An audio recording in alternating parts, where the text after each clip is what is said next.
V Ljubljani je to ena taka zelo zahtevna stvar, po eni strani pa ne toliko zahtevna, kot recimo, da je zelo stresna. Na ljubljanski fakulteti za arhitekturo je to tako, da je sprejemni izpit razdeljen na 3 dele.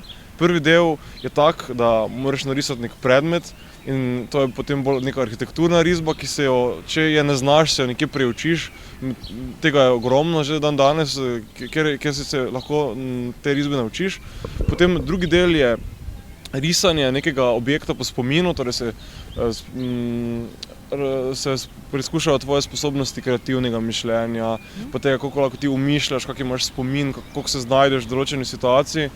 Pol v tretjem delu je pa ustni preizkus, kjer se pogovarjaš s profesorji in tam ne moreš ničesar pričakovati, ni nobenega pravila, lahko te vprašajo za recept o palačinkah, mene so vprašali, kaj pomeni za mene žoga. Tako da je ena taka stvar, kjer se preizkuša tvoja sposobnost, kako se znajdeš v določenih situacijah. Marsikdo misli, da je risanje glavni smoter arhitekture, pa ni. In imam cel kup sošolcev, ki ne znajo dobro risati, pa so kljub temu zelo dobri študenti arhitekture. Tako da se tudi na to risanje da pripraviti. Ogromno je nekih društev, ki na to pripravljajo. In jaz mislim, da z neko voljo, z nekim risanjem, vsakotedenskim ali pa recimo vsakodnevnim, to je že zelo tako dobrodošla zadeva, se da zelo dobro pripraviti na sprejemne.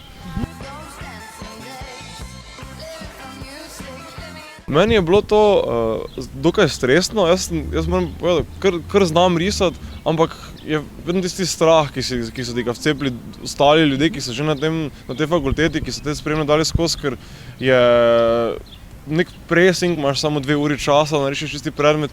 In jaz sem kar risal tako vsak teden, pa hodil sem na en tečaj, pa sem ugotovil, da tistem tečaju me ne bodo kaj preveč pripravili, pa sem potem samoiniciativno risal, sem šel v park, ali pa v mesto, pa sem risal ulico. V bistvu tako, zdaj v Ljubljani je dosti večji naval, letos je recimo bilo malo manj, samo 100 ljudi je bilo preveč, torej samo okrog 100% preveč, tako da so malo bolj strogi, morajo malo več dijakov klestiti stran, medtem ko v Mariboru se pa jih je vpisalo letos ravno dovolj, tako da ni omejitve in tam zgolj preizkusijo, če si sploh primeren za arhitekturo ali ne, tako da v Mariboru so sprejemni enostavnejši. V Gradcu pa do zdaj ni bilo sprejemnih izpitov in je tudi ena dobra opcija za vse tiste, ki recimo niso prišli v Ljubljano, pa so blizu, so recimo iz Maribora ali pa iz vzhodnega dela Slovenije.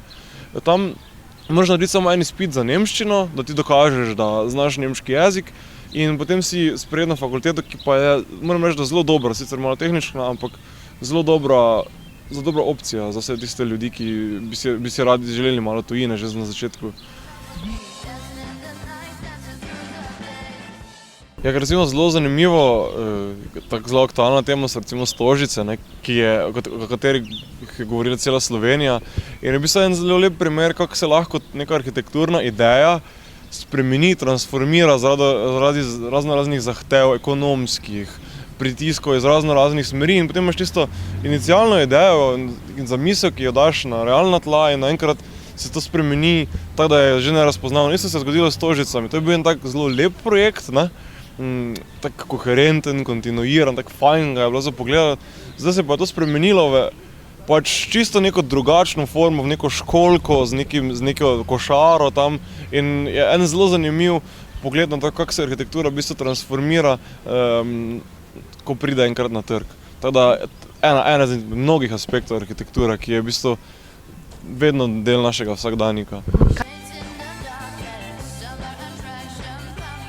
Ja, arhitektura zdaj že več časa išče neke nove smotre, ker je za to gospodarsko krizo, ki je se razmahnila v zadnjih 10 letih, v bistvu dobila en hud udarec in vsi se zavedajo, eni se slepijo, eni pa mogoče malo bolj se že nagibajo k temu, da bo treba spremeniti smotre arhitekture in začeti razmišljati o nekih ekoloških gradnjah, o trajnosti, In ne samo o tem, da si boš dal solarne celice na streho in boš potem zaradi tega ekološki, ne, ampak da se že v samem smotru začne razmišljati o nekem kontekstu, o neki trajnosti, o neki ekološkosti v smislu same logike, kar se danes še ne počne in bo se zares moralo, ker pa je zadeva v eni veliki krizi.